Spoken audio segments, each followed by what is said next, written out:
Hello there folks, I'm Dan Brown from a sort of interesting life.com. Yes, you've guessed it, you're joining me on board good old Narrowboat Tilly as always, and today I've got a random sort of mishmash of video clips for you. As a couple of weeks ago, while I was pedalling down the towpath back up to Tilly, I'd already been trying to give somebody directions who turned up to Chirk on a train and was literally heading in the exact opposite direction to where they wanted to go to, and it was generally a bit of a rainy, slow trip back to good old Tilly. And as I was going down the towpath, out of the blue, I come just around a little bend and see something that's like, that's not quite right. And of course it was a boat that was completely and utterly unmoored on the front 2 out of 3 mooring ropes. So then the back end had stayed by the towpath while the front end had gone straight across, and with the flow of the canal coming down it was just sort of pinned and held in position. And I thought, well, there's only one thing to do, and that's sort this out. So I shouted a bit, and there was nobody on board as far as I can tell. I certainly hope not, or they would have had a bizarre showing if they'd have gone to the window and seen me trying to heave their boat across the canal. So anyway, these are just a few clips with the few interruptions of me talking to the camera in between to add in a little bit more thought and context to these. So here's the initial discovery, and I'll also say, obviously, because this was a bit of a sort of slight panic sort of moment, the camera work isn't great on these freehand bits as I was trying to figure out what on earth I was doing there.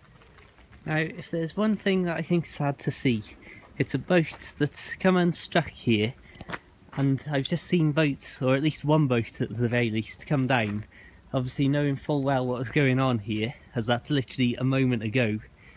And so I have hopped off my bike and we'll try and solve this. I'm not entirely certain how though, because this is a bigger boat than Tilly that I'm used to.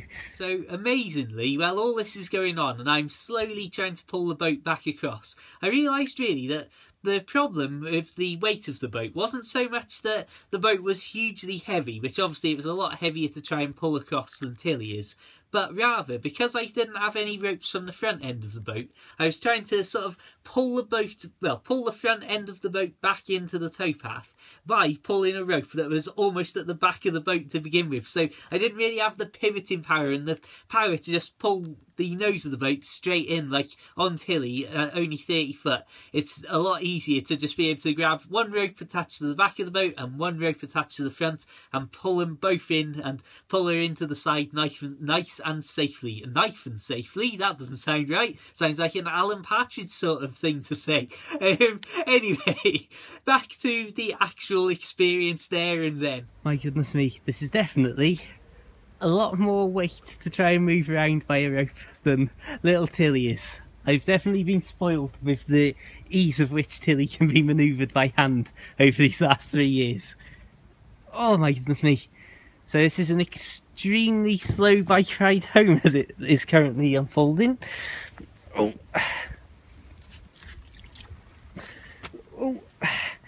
I've just stopped and spent about 5 minutes trying to give somebody some directions to the Morton Park, like where the garden centre and stuff is, that's just down by where my winter mooring is.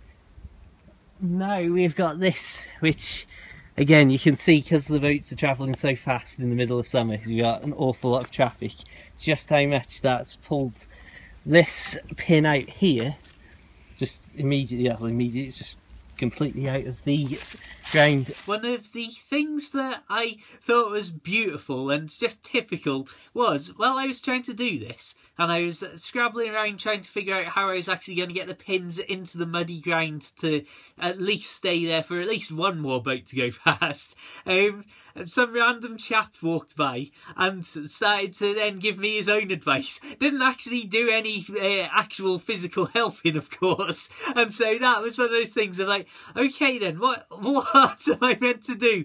Well, what you want to do is drive those pins into the ground. Ah, yes, excellent advice that. I never would have come up with that idea on my own. So anyway, as luck would have it, managed to find a decent sized stone, which you'll see in just a second, and drive the pins into the ground. And I honestly can't explain to you, firstly, how loud it was to holding a stone in your hand and just hitting straight onto a metal pin. Because obviously obviously even with a mallet or something. I mean, on board Tilly I've had a rubber tipped mallet, so you don't get that jang, jang, jang sound, as it really is horrific. But holding it not even slightly further out like a mallet is from your arm and from your hand, just holding it straight at arm's length and smashing a rock against these pins, it was very primal. It was definitely a moment of, well, you know what, this is like how I imagine a caveman would be boating. Obviously he'd have had to create an awful lot of technology to get his boat to begin with, and probably come up with something better than a stone to mallet the pin into the ground. But this is all completely sidetracked distraction that I'm saying now. Let's get back and have a last look at a bit of shaky footage from the canal side.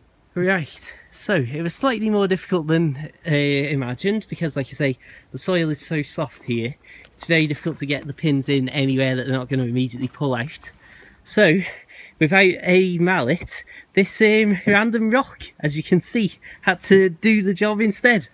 But that's about as good as it's going to get. So yeah, there it was. I'm not sure what happened with the boat, if anybody came back to it later on that day, but hopefully it all stayed in a position. I didn't see or hear of any other problems along the way. I will say as well that I thought I'd just throw this video together. I was having an iron whether to do it, but it's all anonymous enough, and there's no boat names or anything like that. So I thought, yeah, let's just share another one of these little moments of boat life and the things that you have to do sometimes, and just to keep the canal network flowing. The last thing you want is traffic backing up on either side of that, and oh my goodness me, I can't imagine it. Anyway, before I get any more distracted in this video, I will say thank you so much for watching. If you want to check out my boat life books, then please do. Search Amazon for The Narrowboat Lad. You'll find links to all of those in the description. Subscribe to the channel and check out my other videos for loads more boaty things like this, and general kayaking, biking and walking, and